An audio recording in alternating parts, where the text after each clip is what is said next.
Good evening and welcome to News 9. I'm Nolan Pinto. Now, first up, verbal abuses and mudslinging seem passé in campaigning. It's the political season for inking, punching and also slapping. First, he was inked.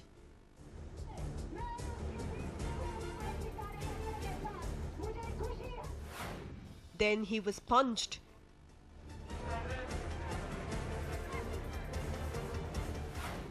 And now slapped. Kejriwal, Aam Aadmi Party and controversies go hand in hand. In what can be termed as a disturbing development in democracy, AAP Supremo Arvind Kejriwal was slapped today during a rally in Sultanpuri in northwest Delhi. Kejriwal was in an open jeep when a man in a blue shirt reached up and first garlanded the AAP chief and then struck him hard on his left cheek. AAP workers immediately tackled the attacker, who was beaten black and blue. Arvind Kejriwal and company condemned the attack and headed to Rajghat, where they started a silent protest. Miffed and clearly shaken by the entire incident, Arvind Kejriwal was in a very pensive mood, even as the attack had clearly done its damage. Among the first to condemn the attack was senior AAP leader Manish Sisodia. जो भ्रष्टाचारी है, बेईमानी की राजनीति की दुकान जिन लोगों ने खोल ली है, वो अब इतनी बुरी तरह से बौखला गए हैं कि उनसे कंट्रोल नहीं हो रहा, उनसे संभल नहीं पा रहा है, और वो इस तरह की हरकत करके कहीं ना कहीं इस पूरे मूवमेंट को, जो ईमानदारी की राजनीति का मूवमेंट चल रहा है, इसको डिरेल करने की कोशिश कर रहे हैं, लेकिन इससे डिरेल होने वाला नहीं है. Arvind Kejriwal held a presser late in the day and said that he forgave the attacker. He added that he didn't have anything against the attacker and reiterated that his fight was against the system. मैं सबसे पहले तो ये कहना चाहता हूँ कि जितने भी लोगों ने अभी तक हमला किया है, मैं उन सबको माफ करता हूँ. मेरे मन में कोई दुर्भावना नहीं है उनके लिए, और ना ही, क्योंकि ये लड़ाई किसी इंडिविजुअल से नहीं है, किसी एक व्यक्ति से नहीं है. ये व्यवस्था से लड़ाई है, व्यवस्था को बदलने के लिए निकले हम लोग, और मुझे लगता है वो भी उस व्यवस्था के शिकार हैं. एक दो जगह से जहाँ से खबर आई है कि कुछ अनएम्प्लॉयड यूथ हैं जिनको इस्तेमाल किया जा रहा है. Politicos across party and rank reacted to the attack. Union Law Minister Kapil Sibal condemned the attack but was quick to add that Kejriwal and company have been toying with governance and people's sentiment, and hence the attack does not come as a surprise. नहीं, नाराजगी होगी, लेकिन मैं समझता हूं कि लोकतंत्र में ना तो इस किस्म के कड़वे शब्द बोलने चाहिए, अपशब्द बोलने चाहिए, और ना किसी को थप्पड़ मारना चाहिए. ये तो लोकतंत्र के खिलाफ है, इसके मैं पक्ष में नहीं हूं. लेकिन इतना जरूर है कि केजरीवाल ने जनता को धोखा दिया, और जब काम करने का वक्त आया तो मैदान छोड़ के भाग गए. Adding chorus was BJP General Secretary Vijay Goel, who opined that Kejriwal and company have always failed to fulfill their promises. मैं इन चीजों को अप्रूव भी नहीं करता हूं, पर एक बात जरूर है कि आम आदमी पार्टी का विरोध ज्यादा इसलिए हो रहा है कि कहते कुछ हैं, करते कुछ हैं. लोगों से वायदे और कर दिया, और अन्ना के साथ जुड़कर ये दिखा दिया मानो सबसे ईमानदार ये हैं, किंतु सभी तरीके के भ्रष्टाचार और दूसरे आरोप उन पर लग रहे हैं.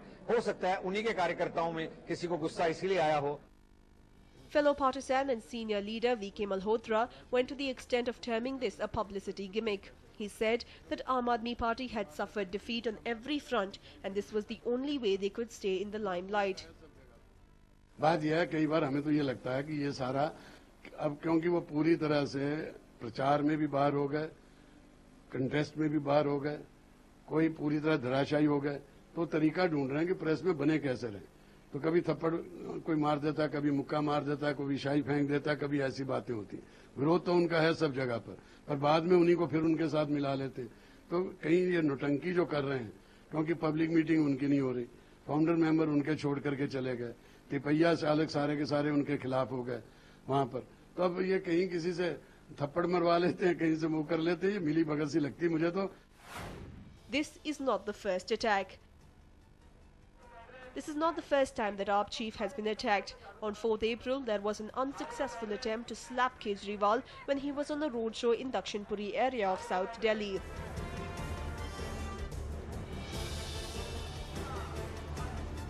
An unidentified person threw ink on Kejriwal and company during campaigning in Varanasi.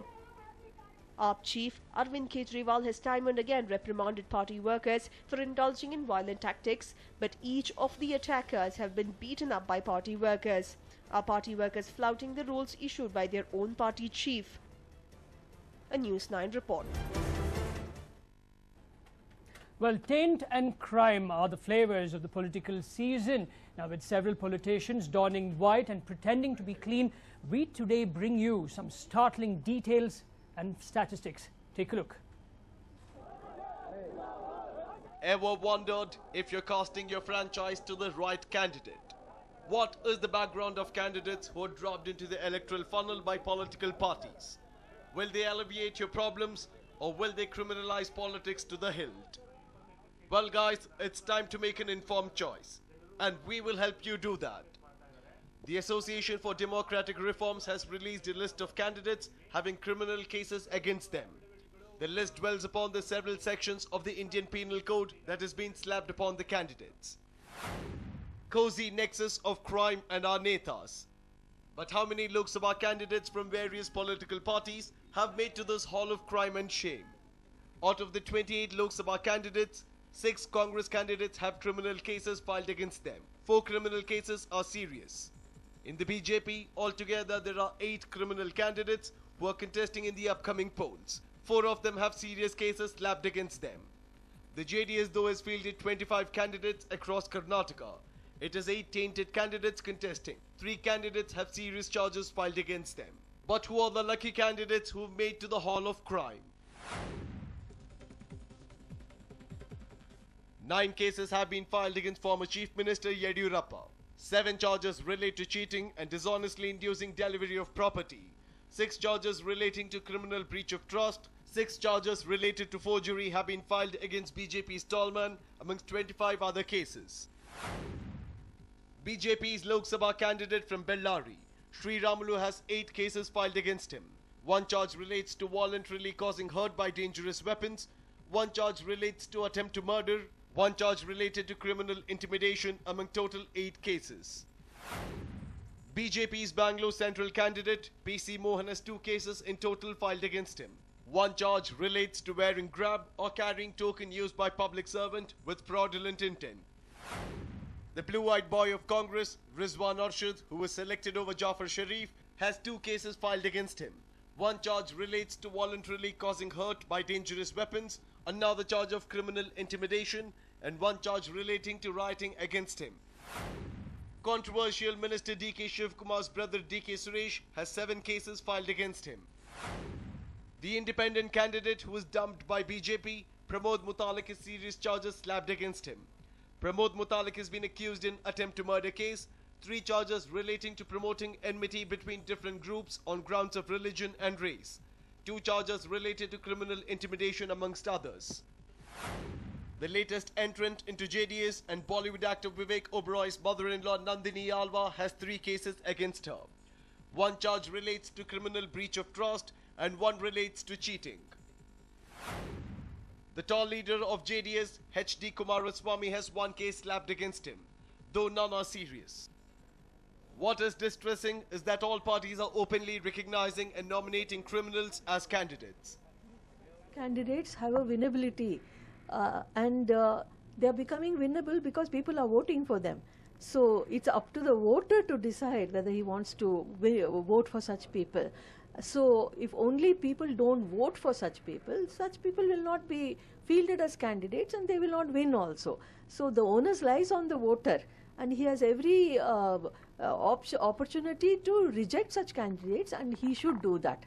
And that is the only way the political parties will get a signal that if you put up, criminal candidates, people are not going to vote for them. Probably our system has unwittingly created huge incentives for criminals to enter politics. But what are their chances of winning? One is, I do not agree with this feeling of helplessness what we can do. The ordinary voter has swept governments out of power. They swept Indira Gandhi out of power, they swept the BJP out of power here. In Rajasthan they did the reverse, they swept the Congress out of power. So voting is a very powerful thing. So let us not at all, each individual vote might seem nothing, but collectively it's a huge thing. That is one. So I would not agree with this note of despair. 2 major points that one should note while looking at this information. Does the candidate have any serious criminal record? if he or she has a serious criminal record, I would say that we should think once, twice, thrice, 10 times before we vote for such a person. Number two, those who are spending black money, those who are trying to bribe me, those who are trying to bribe voters, those people are also no. Chilling reality and cold ADR statistics show that politics has only little to do with morality. Crime is now politics, and criminalization of politics the current dispensation. Turn to any part of the country, political criminals are now ruling the roost.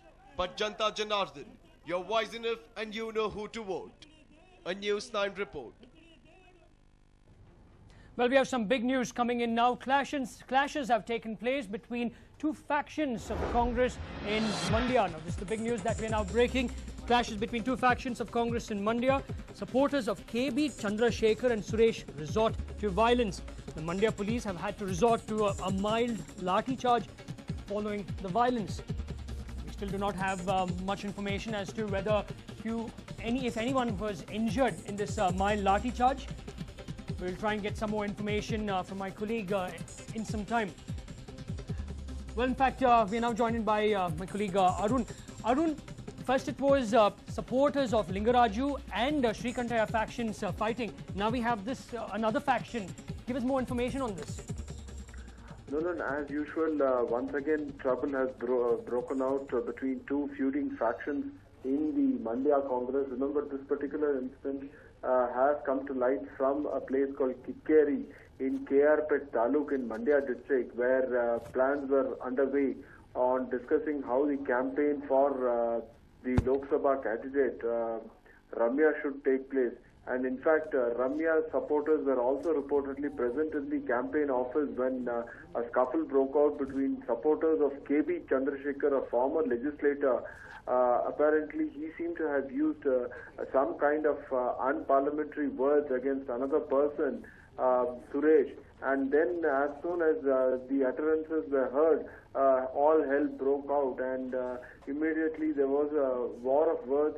In fact, we are also given to believe that there was some amount of vandalizing of the furniture and other equipment inside the office.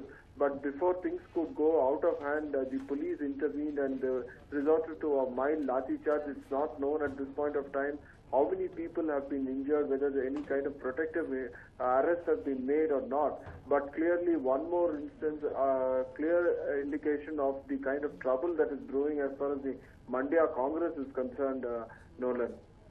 Right, Arun. Thank you very much for all those details.